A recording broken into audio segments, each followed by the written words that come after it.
Now, you know, Che Guevara there, of course, he has been touted as one of the world's foremost revolutionary. Right, we want to buckle down to a discussion this morning. This is all about the National Police Service reforms, and about 300 senior officers will be retired as the government implements major reforms in the structure, command, control and welfare of the National Police Service. President Uhuru Kenyatta unveiled the changes at the Kenya School of Government last week. Those to be affected are officers who either are due to retire or are past retirement age, but have been serving on extended contracts. Because of last year's elections, some senior police officers got contract extensions and will now be asked to take leave pending retirement. The NPS will also replace all police chiefs whose academic qualifications do not match their current positions. Those who have fake academic papers and have disciplinary records will also be asked as part of professionalizing the service. Kenyatta said the reforms are aimed at making the police a service that is respected rather than a force that is feared.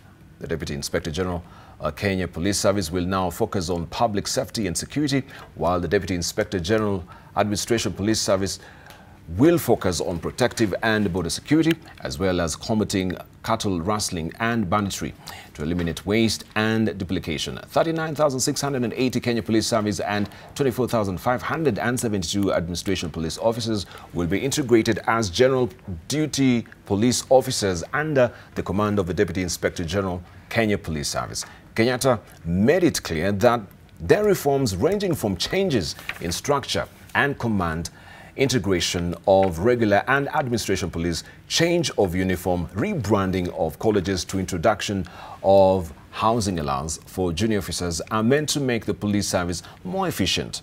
To improve welfare, the officers will now be paid a house allowance to live in places of their choice.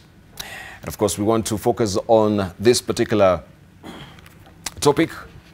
You can head over to a Twitter handle this morning. What do you reckon of the new uniforms, of course, and the whole restructuring of the National Police Service as well?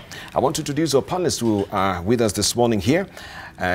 If you joined us at the top of the hour, I'd introduced to you earlier most of them. We have with us Eliud Kinuthia, who is the advisor, National Police Service Transformation. Also, we do have with us Charles Owino, who is the Director Corporate Communication National Police Service. Also, you can see the late Kiama walking in, right? This is Peter Kiama, who is the Executive Director of Independent Legal Unit. We have with us Charles Owino, Director Corporate Communications National Police Service. Macharia Njeru, who is an advocate of the High Court of Kenya and also the immediate former chair of the Independent Policing Oversight Authority. And Dr. Simiyu Werunga. Simiyu Werunga, he's a regular panelist with us here and also is the CEO of the African Security and Strategic Studies, and we'll be discussing this. So you can head over to our Twitter handle, which is AM11TV. AM11TV is a profile name on Facebook, and 20686 is our SMS portal. What do you reckon about the new uniforms? What do you reckon about the collapsing of his structures as well? That now the APs and, of course, the police will be in one chain of command as well, of course, doing the same service as well. So this empowerment and these reforms, will they mark any discernible difference in the police service? Right, let's just begin with Kinuthia, because you have been the person who has been heading this particular police reforms, to tell us broadly, what is the genesis of this, and of course, to the ultimate now launching of the new reforms by the President last week. Good morning. Good morning, Kenyans. Thank you, Debarl. You've put it rightly that this has been a long journey. Yes. Transformation of the National Police Service. It has a genesis of about a decade over to try and get the kind of a National Police Service that Kenyans desire, that Kenyans will be able to feel that it is serving their interest. Yes. And you'll recall that we had several task forces within government that made various recommendations. I want to take you back to back to 2008 and 2009, we had two task forces that did quite good work. One was the Commission on Inquiry into Post-Election Violence. Yes. And if you look at recommendation in that report in page 404, you will recall that they spoke expansively on integration of what was Kenya Police Force and Administration Police Force by then. And later we had the Ransri Task Force that again also reiterated on the same, on the need to integrate and have one national police service that will be able to serve the objects of policing this country in a more harmonized way. Yes. And the journey has been quite long, and we have had several phases.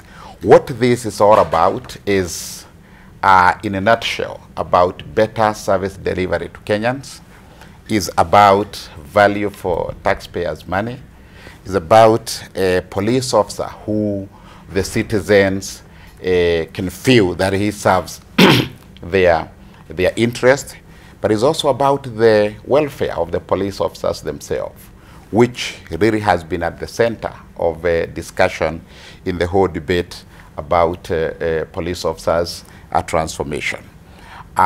Again, the government has done massive investment in the National Police Service. If you look at the budget in 2013, you will recall that the budget of the National Police Service hooped around 50 billion or so. It is now almost near double. We in the range of almost 100 billion. That is really a massive investment. And for an investment of this kind, for anybody, actually you would be able to pause and say, are we getting efficiency and effectiveness? Do we continue in this way, and are we really utilizing the number of the officers that we have? So it's about efficiency and effectiveness in the police performing in their function. A lot has been said about, again, what has really happened, but to bring you closer, you will call that His Excellency the President gave in a directive in 2018 in July that the Cabinet Secretary and the Inspector General look at the whole issue of efficiency and effectiveness in the National Police Service, as well as address the persisting problem of policing, of housing in the National Police Service. This really gave in a new impetus, and I think we have seen the right leadership that we expected from the top, setting the tone, and be able to lead the nation in saying, yes, I hear your issues. I hear that there are things that need to be put better. And this leadership has brought us to where we are, up to the new policy framework that was launched most recently on this police reform. So in a nutshell and in wide, is that we've had a long journey, and this journey has gained more impetus, more momentum with the launch of the recent policy framework and strategy on reorganization of the National Police Service. Okay. And we can also rope in the immediate former chair of IPOA as well, Macharia Njeru, because you had a report as well, I think beginning from, your term folded a few months ago, was it in May? Absolutely. Yes, and you actually also came up with a report, you know, trying to adduce, trying to actually showcase what the institution has been doing so far, and also streamlining the National Police Service as well. Could you just briefly tell us about what is encapsulated in this particular report that you had, and why this is working in tandem with what the National Police Service has been trying to do in terms of reforms, which is being headed by, or being overseen by Eliud? Thank you, Debarl. If I could come to two specific issues that were specifically addressed in the recent National Police Service conference. Yes. the issue of the command structure. The command structure. And the grant of house allowances to police officers as opposed to constructing houses for them. Yes. Now, these are mundane issues. They are the issues that were examined extensively by Independent Policing Oversight Authority. And as a matter of fact, we prepared very comprehensive reports on the two issues. Now, let me start with the issue of the command structure. It was quite problematic, and right from when there was the Mpeketoni attacks, Independent Policing Oversight Authority carried out a detailed investigation of the issue. Yes. And we found that one of the problems that were there was regarding the command structure that led now to, to the attacks, and also the responsiveness regarding those attacks. Same thing also with Westgate. Again, we raised the same issue. And then even the Garissa attacks. Now, it has been understood and accepted even within the National Police Service before that the command structure was not working. Because when you have the KPs and the APs, each one of them doing their different things, even when it comes to the flow of intelligence, and then in terms of even the operational, when it comes now to dealing with the operational issues on field or otherwise, it was quite problematic. Then there was the issue of having numbers that were not really in terms of when it came now to providing service now to the wananchi, because you'd find some officers could be idle and others are overstretched. In fact, a lot of times when IPOA was in the field, you could find that the KPs were really overstretched. And yet you could find that the APs a lot of times were, literally to say, idling around. Now, why was this happening? Because you could find that they're all reporting to different commands. And you'll find that a KP officer who is in charge of a certain area could not sometimes command the officers in the APs. Yet he needs those numbers, he or she needs those numbers in terms of deployment, because the main duty of a police officer is beat and control, beat and patrol. Yes. And you'd find that there are not sufficient officers to be, to be deployed accordingly. Now, duplication of duties. There are many areas that the KPs and APs can be able to leverage, say when it comes to procurement, the finance matters, the legal, the provision of legal services, etc., etc. So it's all about efficiency, because at the end of the day, you got to ensure that whatever services that are given is for in the interest of the public. It's not so much to duplicate duties and all that. Now, what I must say is that we kept emphasizing as IPOA that it was extremely important that you have one particular person that you can hold to account at any given level. Starting from the national level, there is the Inspector General. You must move to the county and say that you have that one particular person who is responsible for command and control of all the men and all the men and women in uniform in that particular county. Then when you go down to the sub-county level, to the ward level, up to the station level, because that way it becomes easy for you to not only ensure that you are commanding those officers, but you're also able to maintain discipline, and also in terms of accountability, you're able to hold this person to account. Let me move to the issue of the house allowances. In fact, as a country, we are the only country that was continuing to build houses for police officers. As opposed to giving them house allowances, they go and live with communities. Because it is, you see, it's in the interest of the country first and foremost to ensure that these police officers are able to live decently. And when I say house allowance, again, it must be house allowances that have been determined from market perspective to ensure, again, you give them adequate house allowances, not just little money that makes them live in, in the slums. Yes. Now, that has a huge advantage, because apart from giving them a dignity, you also make them live with the communities. There's nothing as desirable as when you can be able to live in your neighborhood with a police officer. Yes. You're able to integrate them so that they are part of the community, and that really helps in terms of community policing. I think that's an issue we are going to address as we move along in this discussion. Yeah, just to act as a segue, of course, to set the tone for the conversation. Let's hear also from Dr. Werunga Simiyu. You've been heavily involved, of course, with these police reforms. So until recently, yes. Yes. I have a different view. What they've done is good. Very good changes, but I don't think we should put it under the framework of police reforms. What the IG has done and his team, they have just used the law to do what they were expected to do. Because when you look at Article 245, yes, 1 something, the IG is given the mandate of independent command, and I want to read it because this time I said I need to prepare some of these things. Yes. And it says, the IG shall exercise independent command over the National Police Service and perform any other functions. Then under his mandate, 10F, the IG will determine the establishment and maintenance of police stations, posts, outposts, units, county, and determine the boundaries of the police stations. Then G, determine the distribution and deployment of officers in the rank of superintendent and below. And then G, recommend to the Commission and the county policing authorities for the distribution and deployment of officers above the rank of superintendent. So what the IG has done with his team is very commendable.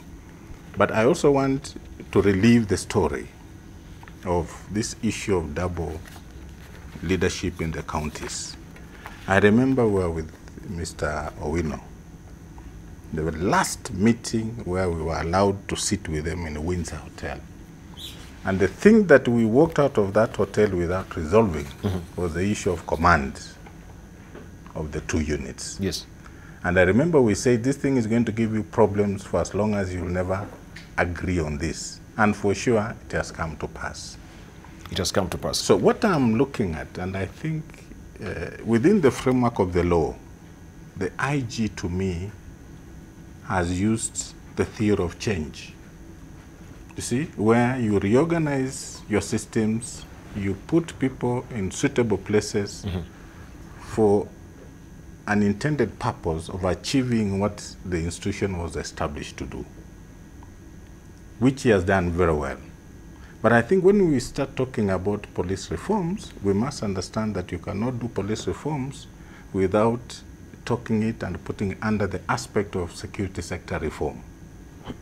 And that's how they go together. When you put a sector, to my understanding, because I also worked in the GGLO program, once you call it a sector, then it becomes an entity where money can be given from the consolidated fund. Now, it is very difficult when you speak about reforming the police and you don't touch on the other aspects of the criminal justice system. So the police are doing very well. But have we talked about the prisons? All right. Have we talked about the judiciary? Right. Have we talked about aftercare programs? Thank you. So that is, to me, what I feel, as much as we talk about reforms, we need to accept they've done a good job. But I think in the aspect and framework of police reforms, we need to be a bit careful when we talk about police reforms. Right, thank you. Right, we just want to take a short break. When we circle back, of course, we also will hear from Charles Owino, who is Director of Corporate Communications from the National Police Service, and he will tell us more about these particular reforms from the initial stages up to now. And of course, as we hear from Werunga and our panelists as well, we need to expand that particular spectrum. There are many facets on the reforms of the security sector, not just the National Police Service itself. And they work in tandem, seamlessly flowing, of course, to make sure that you, Mwananchi, are safe in this country. So what are your, of course, opinions? You can also head over to our Twitter handle. AM Live NTV is our Twitter handle. AM Live NTV, our profile name on Facebook, and 20686, our SMS portal. When we circle back, we shall read some of the tweets as well, and we get to hear and drill deeper on this particular matter. He raised issues of the Constitution as well. Okiwa Mtata also has gone to the courts in regard to this particular reforms that we had recently, or the launch of it last week. So what does it really portend as far as the Constitution is concerned? That we answer on the other side of the break. Right, welcome back. You're watching Standing on Guard, where we keep an eye on the enemy here on AM Live, and today we turn our focus on National Police Service reforms. Of course, before we took a short break, we had set the conversation going as a segue to drill deeper now on the other side of a break. And I'm holding court this morning with Eliud Kinuthia, who's advisor to the National Police Service Transformation That is, of course, the whole sector of the National Police Service. Also, we do have with us Charles Owino, who is the Director, Corporate Communications, National Police Service. We have with us as well Macharia Njeru, who's an advocate of the High Court of Kenya, and also the former immediate chair of the Independent Policing Oversight Authority.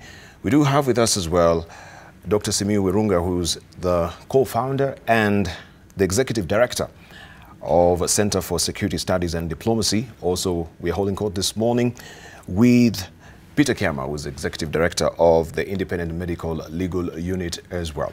Let's continue with the conversation, and we promise when we circle back, we'll begin with you, Charles, on this as well, just to weigh in and tell us, first of all, are you happy with these reforms so far? And has it met your expectations as far as the consultations were ongoing in liaison with, of course, Eliud here? Thank you so much, Debarl. First of all, I must say that I'm happy. You're happy? Yeah, even if I were to retire tomorrow, I'll be a fairly happy person, because we have been in this reform agenda from the onset when it started. It found us in the system. Yes. But I would want to give a very brief history so that we can be able to understand where we are coming from and where we are going to. You remember very well that in 2007, 2008, we had a problem of post-election violence. Yes. And after that, we had a committee of eminent persons led by the late Dr. Kofi Annan. And in the process, they made recommendations, and we came up with a national task force on police reforms, which was headed by Judge Ransley. And then after that, we got the Police Reform Implementation Committee, in which our immediate former chair for IPOA, Macharia Njeru, was a member, I suppose so, under Dr. Naikuni during that particular time.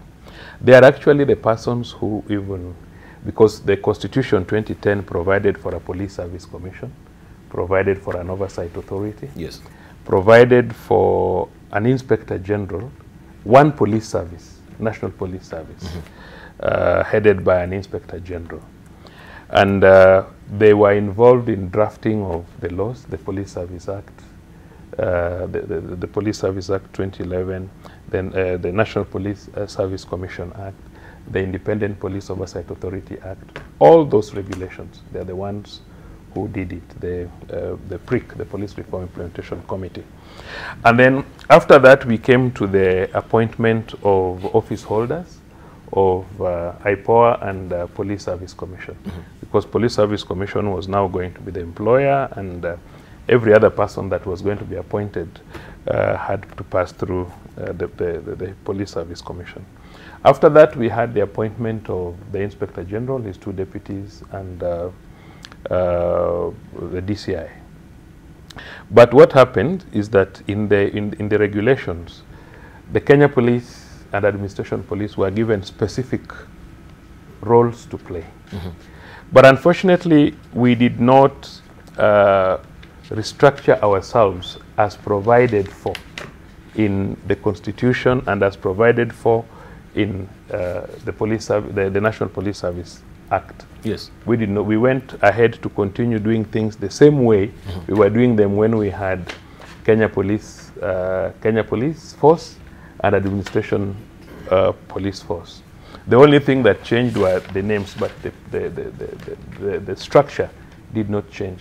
So what did we come up with? We ended up that Administration Police and Kenya Police were all still undertaking the general duty parallel to one another. For example, if you went to Mlolongo Police Station, you would find Mlolongo Police Station, and you would find Mlolongo Administration Police Camp. All of them arresting people, going for patrols, and detaining people in police stations and in containers.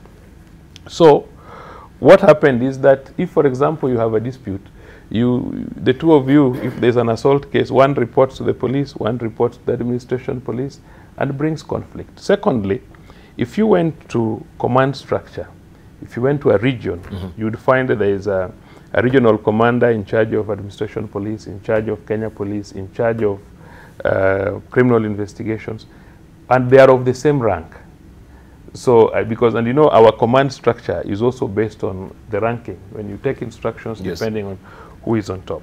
So this brought a lot of confusion, and that is why the immediate former chair of IPOA says that when they went to Mpeketoni and were investigating, you find that you do not hold anybody accountable, because the service was run by several commanders. And that is why in the restructuring agenda, we've come up with one police commander for the region, one county commander for the region, one sub-county commander for the region, coming down to the station commander. And then all the administration police posts that were parallel to the police stations and police posts have been merged into one police post or one police station. Yes. And all the officers who are undertaking general duty from the administration police have been transferred to Kenya Police. So when you now go to your village, you will not find administration police officers undertaking general duties. You'll find only Kenya Police undertaking general duties. But you'd ask yourself, where are these officers who are in administration police? They have simply been transferred to Kenya Police Service. Now, the administration police still remains because it is a service, but they have been given special duties. For example, I'll talk about the border, the border police unit. You find that if you go to, especially our border with Somalia, you go to the small police posts and police stations along the border, you would find maybe 20, 15, 30 officers along the border. Their duty was simply to receive reports for maybe theft, assault, stock theft, small complaints, which are supposed to be undertaken by police. But then now it became a war front, where Al-Shabaab would come 100 people, 30 people. There's no way our officers would be able to do. So what we've done is that we are moving the police station slightly inside to serve the people, and coming up with bigger camps for administration police, for border patrol, where we would have 200, 300 officers with good equipment that can even be able to detect movement of persons 15 kilometers away. So once they are properly equipped, they are properly armed, and they are many, and it's a special camp, but that is specifically the duty they do, then we'll be able to get better services. We have the government security buildings and infrastructure. There will be officers, administration police officers who will be undertaking those specific duties. You will not, that is the particular duties they'll do. I've always kept on saying that if you go to a place like Ndakaine Dam, which gives us, supplies us with water to Nairobi, who protects it? It's a critical infrastructure that needs to be protected on 24-hour basis, because if somebody gets to that source of water and does the wrong thing, then you kill everybody in Nairobi. We have our hydroelectric dams, we have several places that would need that physical protection. And equally, the anti-stock theft unit has also been handed over to administration police, as was provided in the law that he wrote. So the AP is going to be a specialized unit providing specialized duties. The same way we have GSU. If you go to Nyanza, you don't get GSU everywhere. You'll get GSU in Kehancha because of the problem we have across the border and stock theft. Yes. If you go to Western, you will not get them everywhere. You'll get them in Mount Elgon and in other places. So they are undertaking specific duties. So we are quite happy as a police service that there will be no duplication of duties. Officers will be undertaking specific duties, and therefore we are able to provide better services to the people. When it comes to housing, he talked about dignity. I was saying yesterday that when we passed out from police college, one of my close friends, who is now a professor in Aga Khan University, his wife came for him after we passed out. After about 3 months, he had not gone back. So the wife came to see him in Kiambu and found he was living in a very deplorable housing situation. And the wife said, why do you want to force yourself to live in this kind of a situation? The wife was an assistant lecturer at that time in Moi University. So the wife had to take him back to go and undertake his master's degree, and then eventually did his PhD. He lost, he left the service. But I know he's a person who has had a lot of inward interest to be a police officer. But we lost him because of the conditions of living. And there are many other people. I've always said that if we were to select the best students to do medicine, to do engineering, to do law, and the rest, we equally needed to select the best students to be police officers. Because police officers are officers of the law. All these laws and regulations, who enforces them? It's the policeman. You cannot enforce what you don't understand. But again, police cannot attract people with good brains, people who are highly educated, people who are highly disciplined. Mr. Macharia Njeru may not wish his son to be a policeman if he's going to live in difficult and bad conditions. So the dignity they're talking about, allowing police officer to get a house allowance, allowing a police officer to live better, to get better remuneration. I know, as a matter of fact, we have not received increment in remuneration, but this is because of the salaries and the process of salaries and remuneration committee, which I think would work on it. It is not the duty of the Inspector General or of us. Thank you. But that issue of housing, integrating with people is very important. So that if you live in Embakasi and a traffic police officer and you keep harassing people on the road, then you go back to the same people.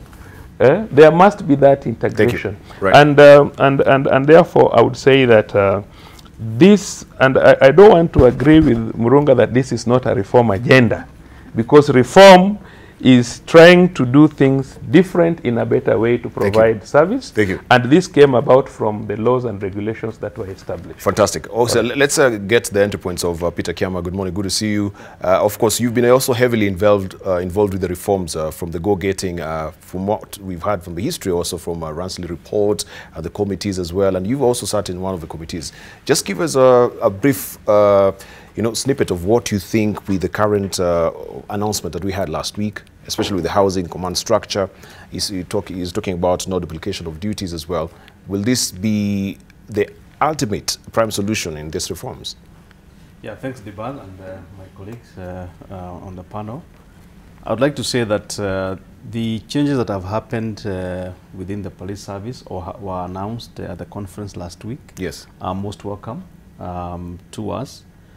Those of us in civil society, especially those of us who work at the Independent Medico-Legal Unit, mainly because we have seen changes that have been proposed that begin to refocus police to be people-centered and service-driven. And that has always been the rallying call, that the police have to be people-centered and service-driven. So the realignment begins to make the police service a bit smarter. Those realignments remove duplication, as has been said, and I don't want to repeat that. They also begin to enhance the center of accountability, which has been a serious challenge, across the country, whether in urban areas or rural areas. But let me first of all start with the issue of police welfare, because it has been a nagging issue. And the police have been complaining on social media all over the place, especially the junior officers, about how we treat them. And they have been complaining that we don't treat them as professionals. So I think it's a plus to have a policy now that provides housing allowance to police officers, because that journey towards police living in communities begins to make real the principle of community policing. That the police are no longer living in barracks, the police are living within the population, and therefore understand better the needs of the safety and security needs of the community. And they are able to, even as they socialize in the religious spaces within the community and other social spaces, they will be able to understand better and therefore respond and partner with communities.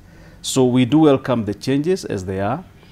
Of course, there isn't much, there isn't much that is very new, because what we've done is to go back to the Constitution and the law, which is already provided in the law. But these changes then will require other adjustments to provide, therefore, the new structure, with adequate resources. For example, if you look at Section 116 of the National Police Service Act, the National Police Service are supposed to have their own budget vote. Now, we do expect that very soon the Inspector General will be made an accounting officer. So then the police are in charge of their own budget, unlike what is the situation today, where when it comes to police housing, the money is with the Ministry of Housing, not with the Inspector General. Yes. Or it is in the Ministry of Lands or other departments.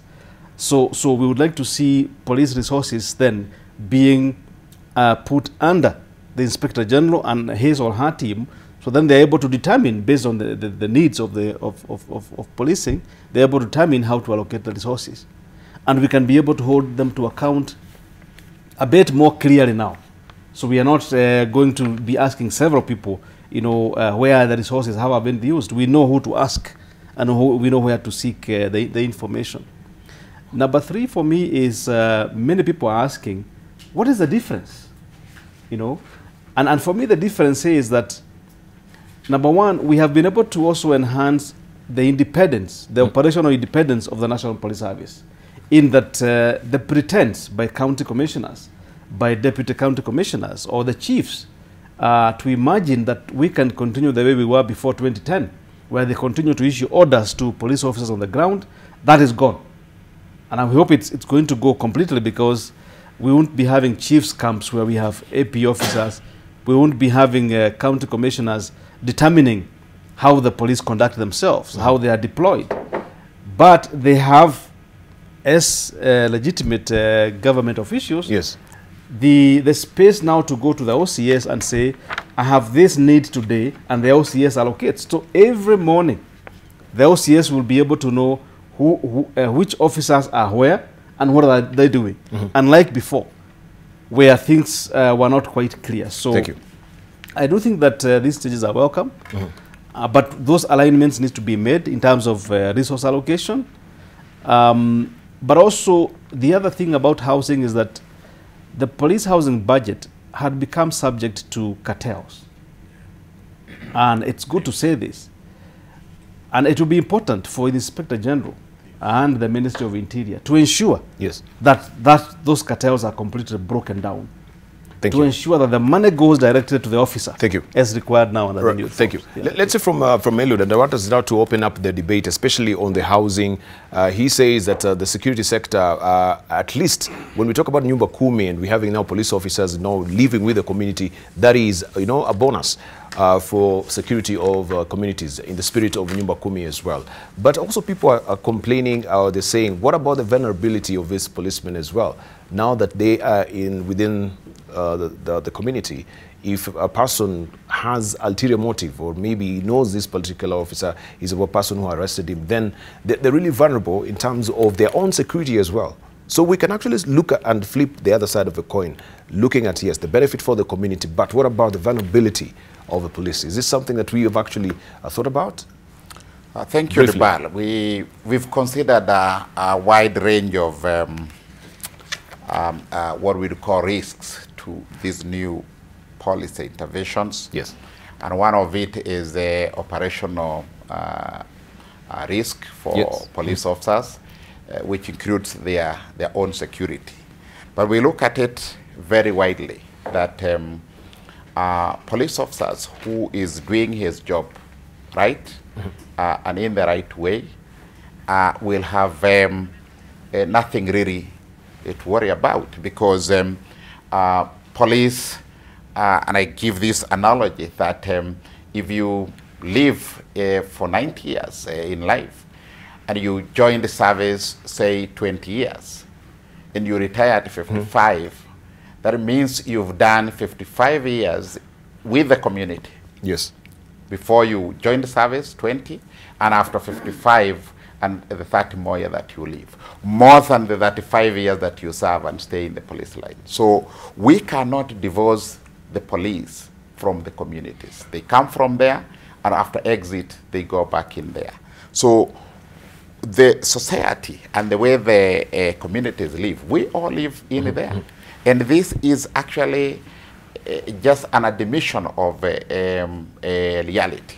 As police officers trained to cope with the difficult circumstances of police housing within police lines, most of them had already started through their innovation to try and get housing within communities. Yes. So it was already happening before it was given an official go-ahead through this policy.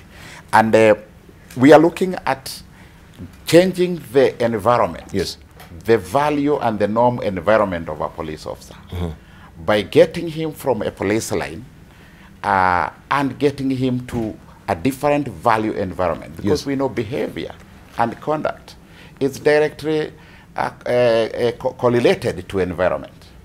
And where the police officers have stayed together in a line, assuming this is all of us police officers in a line, we reason the same. There is no one sometimes who will be able to correct the other. Thank you. And when you put and plunge them in a big pool of community, you're introducing new values through interaction, and we'll be able to see the desired police officer. Right. Let's say from Macharia Njeru, in light of that, and also what we have, I think the Star was carrying this particular headline that you talked about redeployment, but we are given to understand also maybe 300 top cops will be axed with the new changes. You'll also give clarification on that. But Macharia, on the housing as well, I don't know what will be your inputs. Before I even get to that, one thing that I would want to state from where I sit is that I also would like to personally credit the current Cabinet Secretary, Fred Matiang'i. Because, you know, as it has been said, it's not that these issues have not been, it's not that they have not been raised before, they had been raised. Yes. It's only that when it came to implementation, it was not happening as quickly as it should. And I must commend him, and of course, you know, his boss, the president, because finally they were able to come in and say that these things must be done and they must be done now. And I can assure you, Debarl, and also the members of the public, that these are key policy changes that are going to have huge ramifications in the way policing is done. And I have absolutely no doubt that once it's implemented, you'll see a very big change. And there will be an improvement, because before, what has happened is that there has been cosmetic changes, but for the first time now we're having key reforms, key issues that are being inculcated within the police service that will change. Now, coming to what you just raised, the issue of threat does not arise, because you must remember that there are also other investigative agencies that also has officers who live within communities. Take an example of Ethics and Anti-Corruption Commission. They also do dangerous work. Take a case also of Independent Policing Oversight Authority investigators who actually investigate police. They live within communities. Take KRA. Sometimes when they're investigating, you know, contraband and all these people who evade on tax and all that, and even sometimes even people who, who are involved in drugs and all that. I mean, they also do very dangerous work, and anti-counterfeit agencies. So there are already many other investigative agencies, and that has never been an issue. Yes. But more importantly, as Eliud said, unknown to the public, there are already many officers who had started living within communities because they were not having housing in the first place within the police lines. The only difference is that they were moving there with paltry sums, you know, where you are being given very little, and the only house you can afford is in the slums, you know, which makes it impossible for you to have dignity as a police officer. Yes. Now, I must emphasize that when it comes to implementation, the report of Independent Policing Oversight Authority also, laid emphasis on one issue, that there has to be regular survey that has to be done at any given time. Yes. To ensure that at any given area, say if it's Mombasa or Nairobi, through the Kenya National Bureau of Statistics or even KIPRA, you ensure that you're able to determine what the market rate of that house allowance. Because the last thing we also want to see is that you are giving police officers very little money and you're expecting them to live within communities. We want them to be given adequate house allowances. In IPOA's report, which was used now to roll out these reforms that were announced last week, we are very clear that it must be adequate house allowances. so they're able to live within communities. And as everybody else has said, that will have a huge impact in terms of how policing is done in our country. All right. Let's just get back to Werunga briefly, because I think also Charles is not really agreeing with you in terms of reforms as well. We need maybe to clarify, because that was a bit of, I don't know how he agrees with me, but he's saying I should use the word reform. Reform in the English context is true, what we are doing. Yes. But when you understand what is security sector reform, it is completely different. For example, I'll talk to Kiama. When you talk about accountability, in the context of security sector reform, you are talking about the institutions that are supposed to hold the policing to account. For example, the executive. Do they have the capacity, the knowledge on how they need to hold the police to account? Because these are their bosses. Parliament. Have we trained them enough, especially like the committee, to know that when they are holding the police to account, they have the knowledge and understanding of what the reforms are?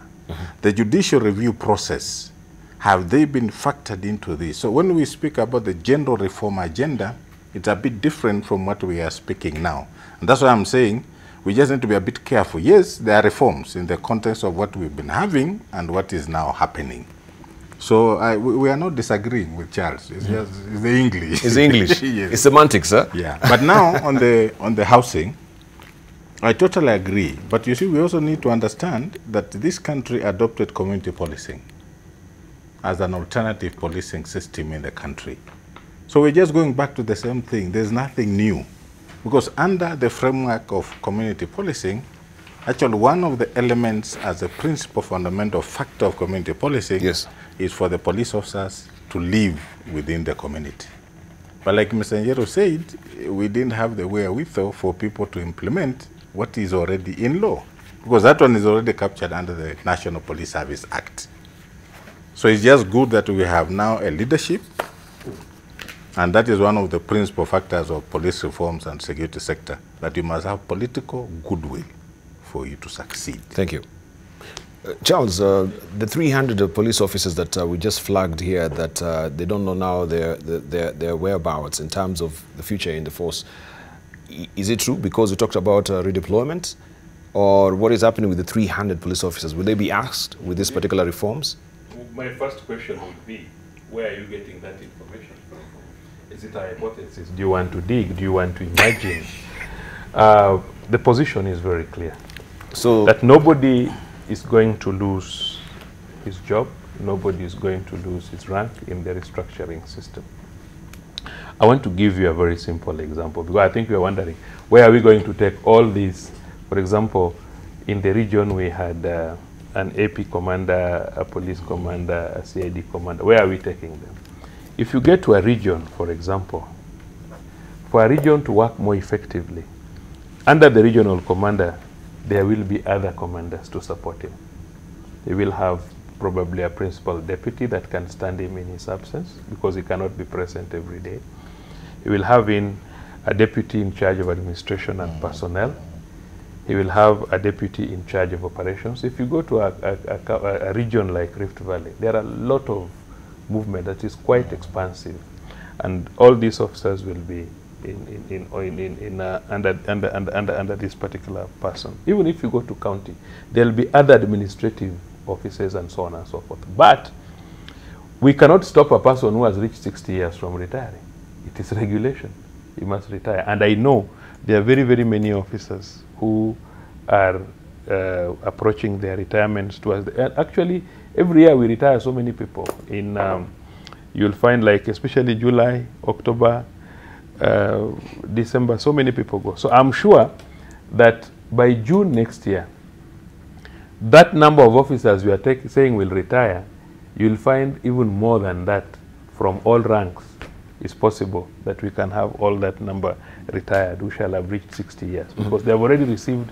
There are officers who are, when you are about 1 year to leave, you get a notification that you are due to retire, so that you start processing your dues and other things, and preparing yourself to leave. So when you say people will retire, people will not retire because there was restructuring.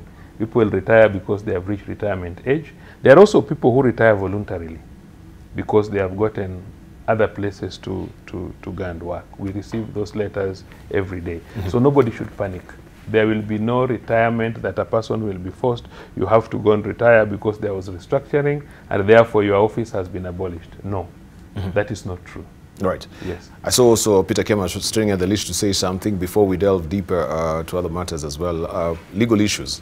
Before we head there, you have something to... The community policing. I think it's critical that we spend a bit of time on this because there's a lot of confusion out there in that community policing as a philosophy was the key tool to transform the National Police Service.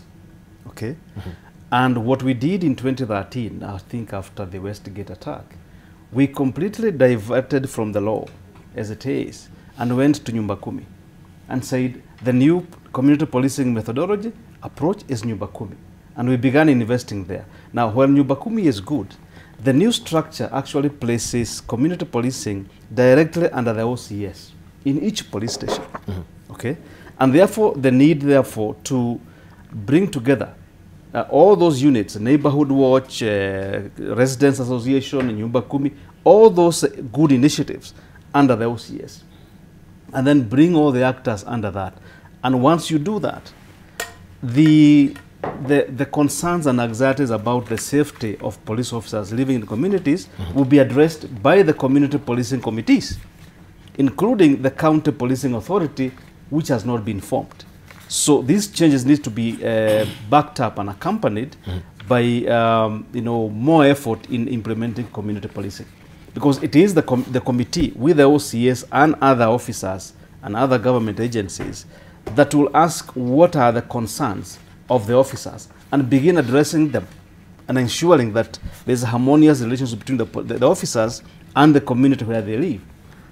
It is actually the community policing committee that will be introducing the officers to the communities. So the law provides that particular tool to welcome officers to the communities and to ensure that they're living together, including creating awareness, about these new changes, including mapping, mapping the areas mapping areas of crime and hotspots and all that. So, and the county policing authority brings in the county government. If you look at the new changes, thank you, you actually find that the new structure talks about the ward. So we have now realigned the police structure with actually devolution, which is a great thing. Currently what you have is you have the police division, then you have a ward, then you have so many other structures, and people get confused. If you go to implementing community policing, for example, now, we are trying to implement under the police station. But when you go to the community, the MCAs in the area tell you, no, you have to form a structure that is within my ward, not the police station. So this alignment actually really helps to give a new impetus to community policing, which would be quite useful. So I do not see, yes, there are anxieties, but I think it will be addressed if we fully implement community policing. So the ambiguity actually is cleared right now. It's being cleared. There's clarity. Yes, Macharia. In fact, if I could state that personally, throughout when I was in Independent Policing Oversight Authority, I never understood Nyumba Kumi. I didn't know what it was all about. And as IPOA, we just didn't want to get involved because it was not something that was anchored in law. The law is very clear. Within the National Police Service Act, right from Section 97, it specifies what these community policing committees are supposed to look like. The structure is very specified. And it's supposed to be anchored at the station level because you have to involve the OCS and the communities around him. That's the only way it can be able to work. But I think Nyumba Kumi came and became something different.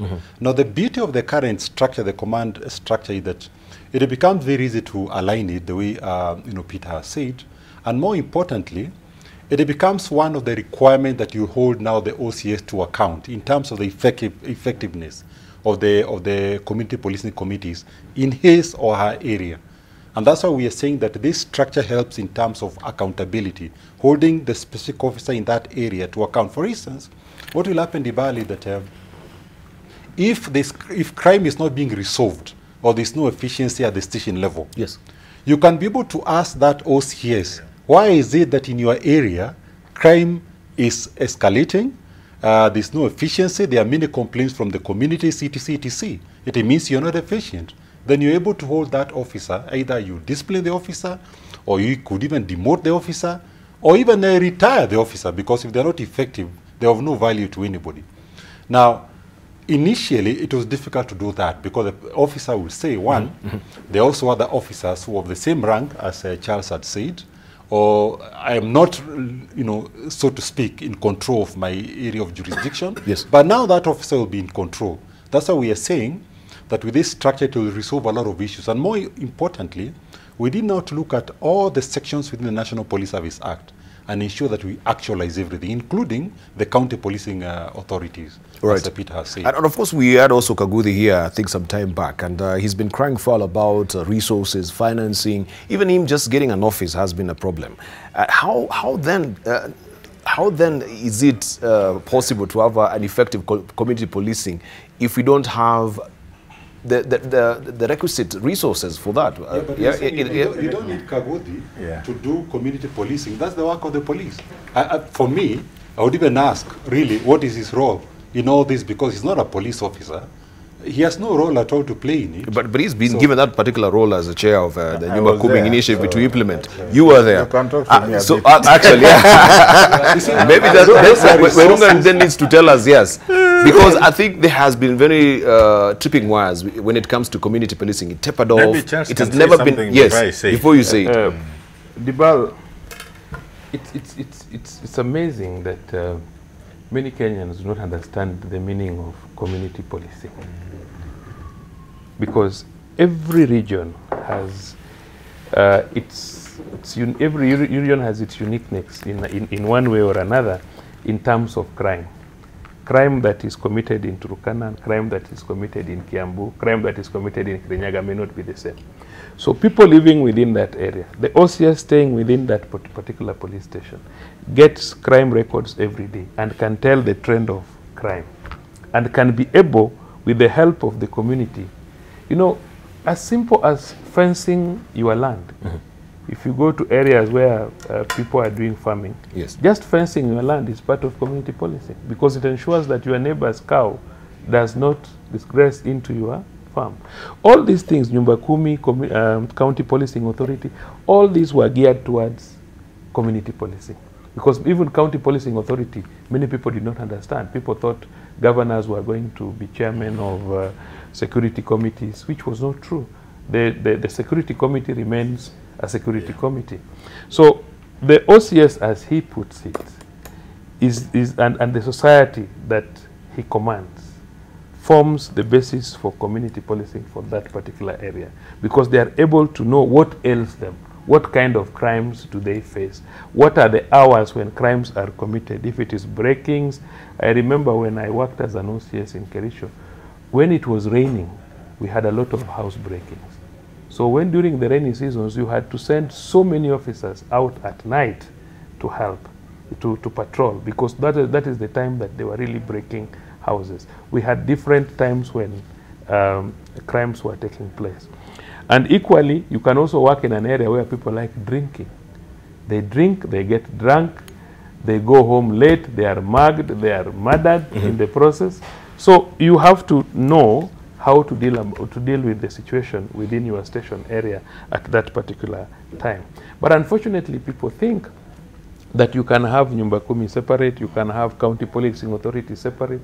No, they are all geared towards community policing. And every station area would be able to. You cannot use you cannot use in Kitui the same formula as we are going to use in Namanga. It's quite different. And officers, the police officers working within that area, and the people living within that area ought to police themselves. Thank you. Just finally, Mr. Werunga, we are not going to stop working with chiefs. Neither are we going to stop working with county commissioners. They are part of us. We still work together. Because, for example, you cannot work in an area as officer in charge of the ward in a post or officer in charge of a station, and you don't work together with the chief who coordinates government interests within the area. The only thing you may say is that these officers may not have the headache of getting directives from these officers. But we must work with everyone in the community. Thank you. Local people, the chiefs, the national government coordination system, the teachers. We must work together to help. Like I worked in Ndewa, where some chiefs had to go to court for supporting families, people marrying very young girls who are under 18 years and so on and so forth. So we must still work with them. Thank you. Right. Could we hear from Eliud? We'll come to you, Werunga, because we will sum up with you on the community policing as well. But Eliud, I wanted also you to add in on this, because was it also really captured with these particular reforms as well, or what was the reasoning behind it, the community policing on the Nyumba Kumi initiative? I think what is the spirit of the new policy is to harness synergy. Yes. From all the institutions and all the players to be able to achieve one common goal. And I think this is the same issue that Werunga here has interjected about the wider security sector. And what you'll realize is that National Police Service is one of the institutions in the security sector, and it happened to be the largest. And therefore, discussing security sector reforms, you'll more often than not find yourself having to discuss National Police Service. So what this policy has done is to be able to have, through the harmonized command, to be able, first of all, to tell Kenyans, on matters commanding the police, this is the one person that you deal with. All the others that have to work within there and pull in the synergy, work with that person, and you are properly then guided. Unlike before, when we had segments and having silos and disintegrated command points. So the institutions like the Nyumba Kumi and other institutions of the national government administration that are already there, and also other players. Remember, in the communities, there are also other disciplines, services that are not necessarily police. We have prisons, we have also Kenya Forest, and we have also wildlife. All these have, to some extent, have a relation to do with security and policing. But in by and large, for the harmonized and aligned police boundaries, because now we have the national administration boundaries properly aligned to now the police boundaries. We had, and Kiama mentioned very well about the police division, and I will tell you, you would be living in Kiambu and you have a police station that administratively is in Kiambu, but in the past police division, it would be under Nairobi. And the citizen will be wondering, my ID reads Kiambu, the station that around me is here, but when I am dealing with the police and matters, security, then I'm referred to Nairobi. So these are the ambiguities that have been clarified. Cleared completely. Thank you. And we hope that we will generate the right synergy to drive this moving forward. Finally, Werunga, on that briefly, so that we can actually deal with critical matters as well as far as the legality of this whole reform is concerned. Okay, it might not be very brief, but I'll try. One, very brief. I want to agree with it is Kiama who said we can't work with the county commissioners. You see, one, that's why I was talking about the security sector reform. Because the county administration, the county commission's administration falls under the National Security Council, and it is the head of the county security system. So every time you talk about working with the police and securing the country and providing safety and security, the chairperson of that security committee and intelligence committee is the man from the county administration. So we must work with them. But they will have no authority now to be giving direct operational instructions to the police. But they'll have this meeting to decide, to determine, and give directions within the framework of a committee. So that's why when I speak about security sector reform, we must bring all these people together and understand what is the way forward as we are moving. I'm saying this because we were in a program together with you and we had issues in the counties, serious issues in the counties. And now that it has been framed within the framework of the national security architecture, it's going to be very easy now, like Owino is saying, to have this community policing framework, and we need to talk about it, Kiama, you are in that in committee. We need to start rolling it out now, because this is the right moment, the right time, because everything is now harmonized so that we bring it in conformity. I want to speak about Nyumba Kumi. Briefly, because I think Nyumba Kumi is a whole different topic that we can actually dwell hours on end. It's a name, and I agree with Njeru, you disliked it. Nyumba Kumi was just a name, and we really tried to remove that word Nyumba Kumi, because we understand Nyumba Kumi was just community policy, but it refused to go away. Now, within this current framework, we need to see how that architecture of Nyumba Kumi should work effectively within the framework of community policy. Thank you. Yeah. Right, because we are strapped for time. I think there's this particular petition by Okiya Omutata, and we just want to see what are some of the articles that he has here within this particular petition. If we just pick it up, we just look at it, Diana, where we have, this is a petition, it's not been given number there, of the High Court between Okiya Omutata, who is a petitioner, versus Cabinet Secretary, the coordination of a national Cabinet Secretary Interior and coordination of a national government, who's the first respondent. Also, the Honorable Attorney General as well as the second respondent as well. And of course, the petitioner Okiya Omutata, a resident of Nairobi, has got all these details. But I just want to jump to some of facts that he's really relied on. First of all, he says that Article 243 of the Constitution establishes the National Police Service comprising of the following two distinct services: the Kenya Police Service and the Administration of Police Service. That is from the Constitution. Article 244 of the Constitution provides for the functions of a National Police Service. Article 245 provides for the command of a National Service as well. To some of his items here, I will just jump to page 4.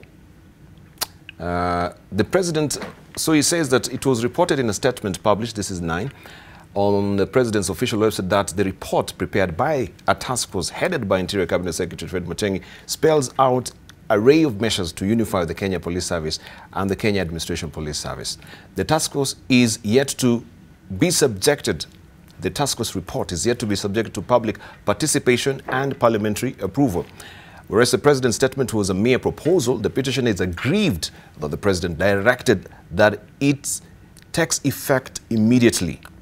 And the petitioner posits that since the current policy or police structure is based on the Constitution, it cannot be changed by any person or authority, however well-meaning, without amending the Constitution. At best, the impugned changes are the President's statement of intent or his proposal on policy framework on the restructuring of a command and functioning of a National Police Service, which cannot be effected immediately, irrespective of its merit and demerits. And we have also the certificate of urgency here as well. Are we also maybe on the sharp edge of a dilemma in light of this? You say this is, we quoted the Constitution, this is given in the Constitution. Is Omutata reading a different Constitution as well? And what will this portend to these particular changes we just had? Very briefly, because I know this is also just another big... I think I'm affected. I'm the policeman. Yes, you're affected. And fortunately, the chair is here and he understands law better. I don't know that this matter is still pending before court has been resolved. It's not. It is there, still pending. But all the same, what I know is that from where we stand is that nothing has changed. We have not breached the Constitution as far as we are concerned, because the two services are still there. No service was extinct. The Administration Police Service is there. The Kenya Police Service is there. The command structure? Yes, and the command structure that has been implemented is what was provided for in 2010 Constitution and 2011 Police Service Act, which he drafted. That was what was intended, to have a structure. The two services were to be under the Inspector General. And then you come to the regional level, you come to... What we have done is simply to restructure ourselves within the law to ensure that we work smoothly and ensure that the command structure is provided for us. We are supposed to work as a disciplined service. But anyway, if maybe Omutata will be able to explain why he thinks that we have breached the Constitution and why he would want us to change the Constitution. All right. So are we on the horn of dilemma? Let's just hear from Peter Kiama. He's been fairly silent on this. We'll come to you. Peter? Yeah, we've looked at this, and let me say, he raises the issue of public participation. Yes. And he also raises the issue of as to whether the president usurped the powers of the Inspector General. And because the case is in court, we can't discuss the substance of it. But looking at what has happened, my understanding of the process is that the president issued a directive in July, as Eliud said, that I would like the issue of the housing crisis to be resolved. So give me recommendations on how you are going to resolve this. Number two, make the police more efficient and effective in dealing with this issue of command, this command structure. Okay? I may not be putting it exactly as it is because I didn't see the directive, but at least I'm aware it was there. For the interest of time, let's not so the thing is, for me, is that the document I have seen is a document coming from the National Police Service saying this is the way we are going to ensure police are taken care of as professionals in terms of housing. This is the way we are going to streamline operations of the police service. Now, that's my understanding. The announcement by the president, in my understanding, is what we've been calling for. We've been calling for the president to lead from the front to ensure the police are streamlined within the law and the Constitution, that these changes happen. We've been calling for that. And we've always been saying that the police reform process or the security sector reform process has suffered from lack of political goodwill. Now, I think by the president standing there and identifying with the proposals made by the Inspector General, I think that's a show of political goodwill. The president is saying, I do agree with the proposals made by my officers, and I would like this to happen as soon as possible. I think that to me is something that is welcome. Thank you. Now, what we have to be careful about is that then the operational independence is left to the Inspector General to deal with. Yeah. But the poignant question is, was there any public participation in the first place? Because yes, this report we had it. Can we have Macharia just briefly on this, because also of time, of interest of time. Well, for me, first and foremost, I'm also an advocate of the High Court of Kenya, and I'm duty bound not to discuss a matter that is in court. The rest can be forgiven. We're not discussing the merits and the demerits of it. But I'm not saying you're doing anything wrong. Sub judice not given. Or given. I'm just saying that I can't do that to go into the merits and demerits of the matter. The only thing I can say, and incidentally, you see, I'm also now practicing. Having left IPOA, I'm active in practice, and shortly I'll likely also be participating in an election to join the Judicial Service Commission. So I don't want to be the one now to start now, engaging in matters that are in court. But all I can say is that what has happened now is what should have happened a long time ago in compliance with the law. There's really nothing that is outside the law. And in terms of even the participation, all these things have been subjected to public participation, because all these task forces, which went through the same public domain, were saying the same thing. When it comes to even the recommendation that they gave us, IPOA actually was a link between the public and the police. So I personally don't see anything that is outside the law. That's all I can say. Okay, briefly, we don't. Yes. I want to read this. The Inspector General mandate GA. He will recommend to the Commission and the County Policing Authority for the distribution and deployment of officers of a rank above this. He will organize the service at national level into various formations, units, and components. That is the law. Then when you talk about 243, it states there is established the National Police Service, which shall consist, National Police Service, which shall consist the Kenya Police Service and the Administration Police Service. And is the Inspector General. He will deploy and he will talk to the Commission and reorganize. Thank you. That's my understanding. Let's leave it at that. Let's be giving also our closing remarks as well. Eliud, on this briefly, because closing remarks? Yes, Debarl, I think it's 30 seconds. It's good to note that the Constitution in the same section you have provided, 245, clearly states the circumstances under which policy directions can be given to the Inspector General. And I read it here that the Cabinet Secretary responsible for police may give lawful policy directions, except in matters of investigation, except in matters of enforcement, and except in matters of assignment. So thank you. Right. None of this that is outside this, and that what happened exactly is a policy directive to the Inspector General. Right. Charles. What I can say simply, in a very ordinary language, is that the father-in-law, who is the president, realized that there was no baby coming, and he directed that, why don't you bring the baby? So what happened is that the Inspector General delivered the baby, and the father-in-law pronounced that the baby has come. So who was the midwife? Yeah. Right? Oh, okay. Let's just hear from Macharia briefly, 30 seconds. Yeah, for me, we're in the right direction. And as I said earlier on, that the day this announcement was made last week, for the first time I was extremely happy, because I've been involved in these issues of police reform since Ransley. I was in Ransley, I was in Prick, I was in IPOA, and all these issues kept being raised again and again, and for the first time, it was now announced and it was agreed that they must be implemented. So for me, I really commend the CS and the President for ensuring, because we have now the political will. Thank you. And we should see through this reform. Right, thank you. Peter Kiama, briefly, 30 seconds. The changes are welcome, and we will be engaging the leadership of the National Police Service and civil society to ensure that then this new structure delivers on quality service and delivers on police accountability. Thank you. Thank you very much. And of course, we're running up a police uniform here to stay. IG says this is at the back page of the Daily Nation. I know this has actually drawn a lot of flack.